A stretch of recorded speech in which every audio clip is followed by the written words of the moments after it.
So when we have a humble heart, we could ask and beg for mercy, and Jesus transforms our hearts with this mercy. Welcome back to the What's the Dill podcast. I'm your host, Pete Dill. We have a great show for you today. We're going to talk about baptism, the solar eclipse, and why Divine Mercy Sunday is so important. Okay, so getting started. Little miracle baby from a few episodes ago, she got baptized this past weekend, and it was wonderful. It was actually really beautiful to share the sacrament of baptism with family, with friends. And I want to talk about one key moment that stuck out to me in baptizing my daughter. Again, all of you, maybe a lot of you have experienced, you're probably baptized, or you've been to a baptism. But something that stuck out to me this past baptism of my daughter was so special was this one line that the deacon who did the baptism of her daughter, who was actually Tanya's uncle, he said such a great line, which was, baptism gives you the front door into salvation. The back door is heaven, and baptism gives you the front door. So what a special gift for parents to give baptism, the free gift of baptism, as a way to salvation, as a way to heaven. And, I never really thought of it like that. I think sometimes baptism, like, for me, you can think about the party half the time. You think about the food, the catering, who's coming, how to do this. It's the first sacrament we make as Catholics. But it really struck me this past baptism of my daughter of how special baptism actually is. It wipes away our original sin and gives us the door to salvation. So it's kind of incredible. And and everyone's like, yeah, we're proud of you. You did it. I was like, yeah, hey, listen, I didn't do much. I thought, I was assuming we were going to do this. But as I reflected on it later, this gift that we gave to our daughter and our son of baptism is so incredibly special. It's their ticket. It's an open door to salvation. And I never really thought of it like that. I kind of just thought of it as like the first of many sacraments, the first thing you have to do to be a Christian. But as this like salvific thing that we do for our kids, that our parents did for us, that you did for yourself if you've converted into the church. And I thought that was special. And I don't know if that strikes you in any way. I don't know if you're hearing this and you're like, oh yeah, I already knew that, Pete. Or if you feel like that's not pretty cool. But I never really put the pieces together that when we do this for our kids, or when we've got it done for us, that baptism is like this front door into heaven. The back door is heaven. The party's going on in the back door. And you get in through the front door. You get in through baptism, which I thought was awesome. So it was a super special time to celebrate with family, with friends, and then to see our little miracle baby get baptized. She was perfect, even though the water was cold. She didn't flinch when it went on her forehead. So that was really special. And then a couple days later was the solar eclipse. The solar eclipse that took America by storm. You all had those little glasses. You were all staring up at the sky. I know you were. I know you had those glasses. Even if you thought they were still silly, you had those glasses, and so did I. I had the glasses. I was looking up. Now, I had really good glasses. I had the glasses that you can't see anything but the sun. So I was over here. I'm trying to look. I was like, whoa, I put on these glasses. I'm trying to look around. I couldn't see anything. Finally, I had to locate the sun. I was like, all right, I'm looking up, I think. Those glasses are insane. How does it block out everything but the sun? I've never experienced something like that. But the solar eclipse is pretty cool. I don't know what you think. I was actually in the totality of it down here in Texas. Central Texas had totality for a few minutes. And, it was cloudy, but it was still very cool to see, the day basically go from like sunny or, kind of bright out, and then in 1 minute, basically pitch black. Like you could still see in front of you, but it was pitch black. I'll upload a video right here of, this video shows the video I took of the eclipse. And, for those that are just listening, it's basically just pitch black for, 10 seconds, but it was about 3 minutes of total darkness. So I thought it was pretty cool. And I think that it's one of those things that you don't really think about as like connected to God. You don't really think about as like, we don't really know why these eclipses happens. You know what I mean? Like they've been happening for years, and I guess it's in the Bible when Jesus died, that eclipse happened. In other cultures, they have eclipse happen. We don't really know why, but I think it's still pretty cool to see that like God has these kind of like fun things for us in his creation, even in so super far out cosmological planets and suns. There's still like cool things for us to experience. Just like an eclipse happens and we get to see total darkness and what is light. I don't really know the point of eclipses. Maybe you do. If you do, let me know. But I'll probably not. I probably won't experience another total eclipse again. I think there's another one coming through America in like 20 years or something. But probably my first and only eclipse, I would have to think. So it was cool to experience. I was glad to share it with family and see, be there with, Tanya and see it. It was like, yeah, like it's kind of like a once in a lifetime experience.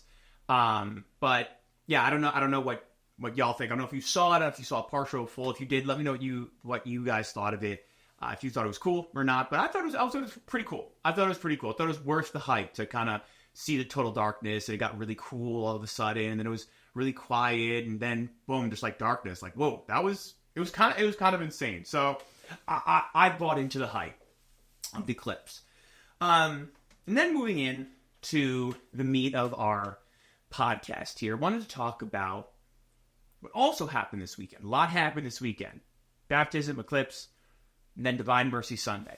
So in our Catholic Church, Divine Mercy Sunday is the Sunday after Easter. And a quick recap of what it is.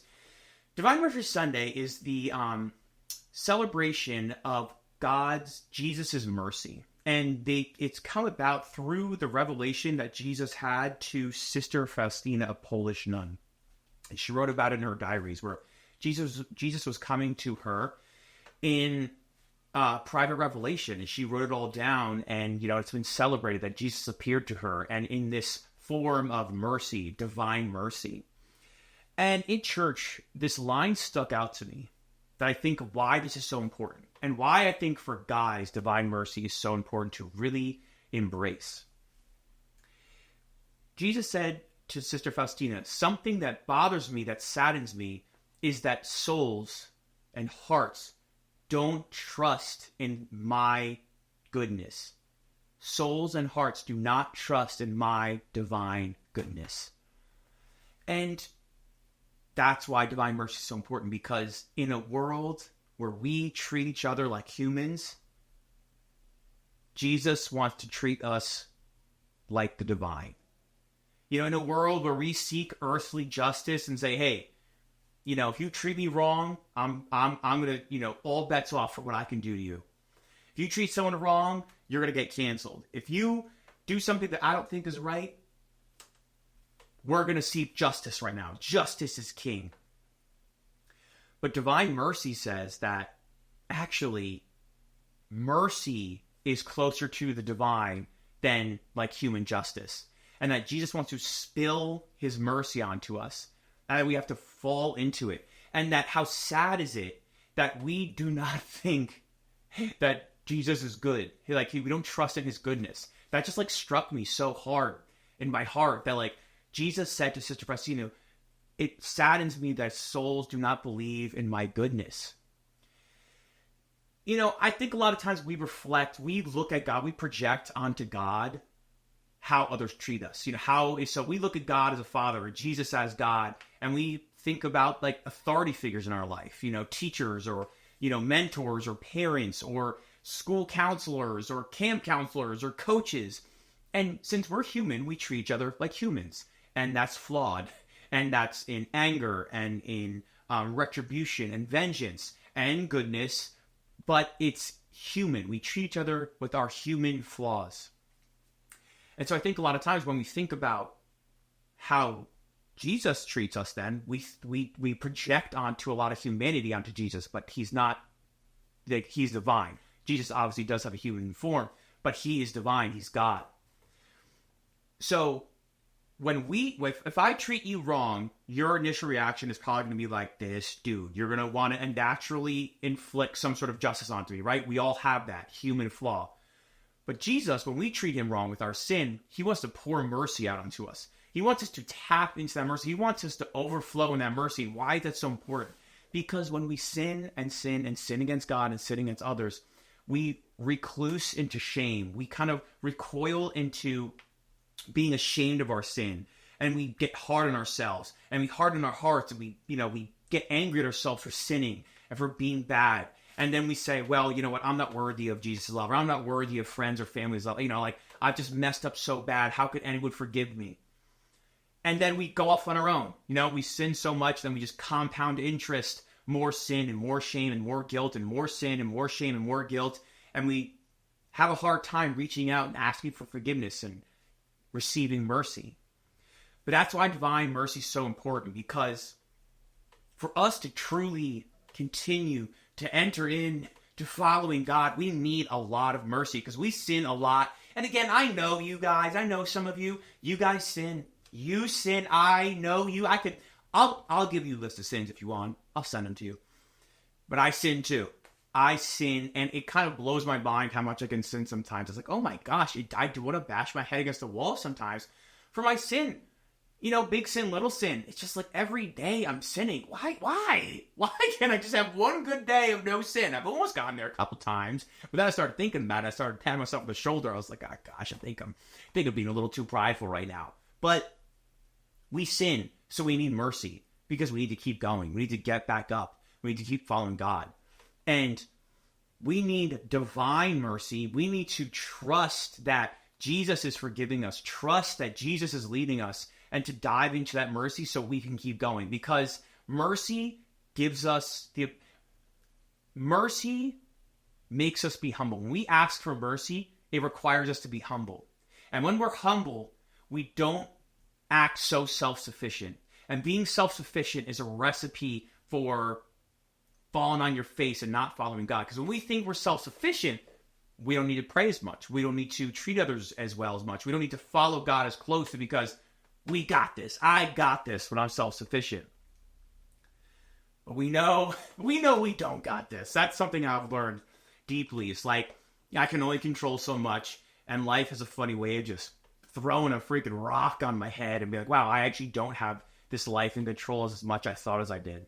I don't have my emotions in control. I don't have my spirituality. I don't have my impulses. I don't have my faith life as much in control as I thought I did.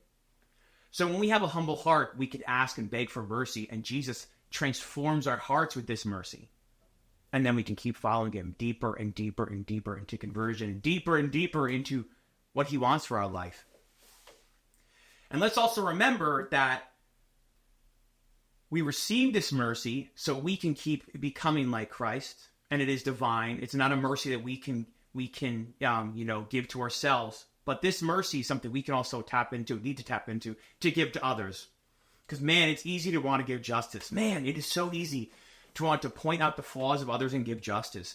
But divine mercy also bashes us over the head with this idea of like, hey, you need to forgive people around you. You need to forgive those who've wronged you. You need to forgive those people in your life who you think maybe don't even deserve forgiveness. Because remember, Jesus is forgiving you. He is pouring out his heart in divine mercy to you. So we need to do that to others. Even when it's hard, even when we think justice is needed, mercy is probably needed more, So it's like this perfect recipe. Divine mercy is this perfect recipe for receiving to help change us better, to make us better, change our hearts, and then also some action steps to give mercy. Let's take that mercy and then to give mercy.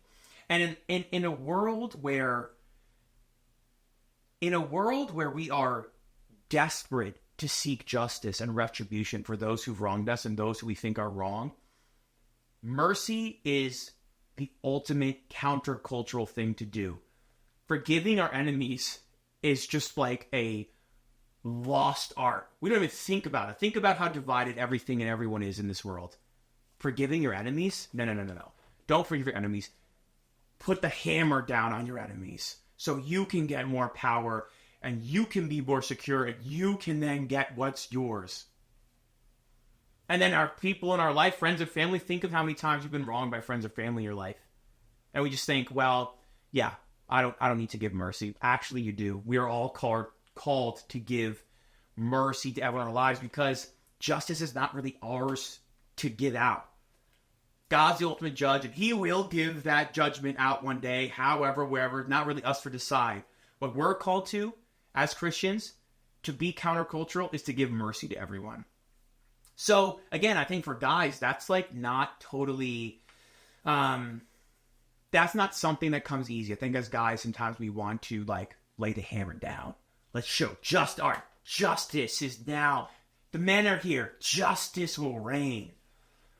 But at a certain point, being merciful and showing others mercy is going to win a lot more hearts than seeking justice for every time you've been wronged or someone's been wronged. So, divine mercy is great to receive, to understand, to transform, and then to do in our everyday life. And it's hard. When you really think about it, I've been praying about it. It is so hard to give mercy, you know what I mean? For the little things, for big things, it's hard. You can sweep it under the rug, you know? Sweeping things under the rug is a lot easier than giving mercy. But let's not do that. Let's not sweep things under the rug. Let's not let opportunities for mercy pass us by. Because when we are merciful, it's also, remember, close to how God is. It's close to the divine. When we show mercy, we're actually elevating ourselves close to the divine mercy.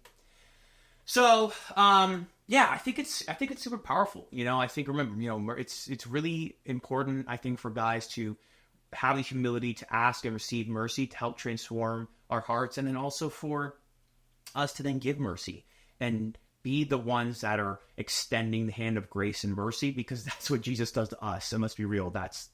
You know, we need to treat others like Jesus treats us. So, that's it for me today. I appreciate you all so much. Make sure you like, subscribe, share this podcast. Every time one of you texts me or calls me or comments or DMs me, it just makes my day incredible to hear from you. But I also love these continued discussions, you know, offline too. There's so many great discussions you can have. So always reach out to me. I appreciate you all so much. Hope you all have a great day and a great week. Talk to you all soon. Peace. Bye.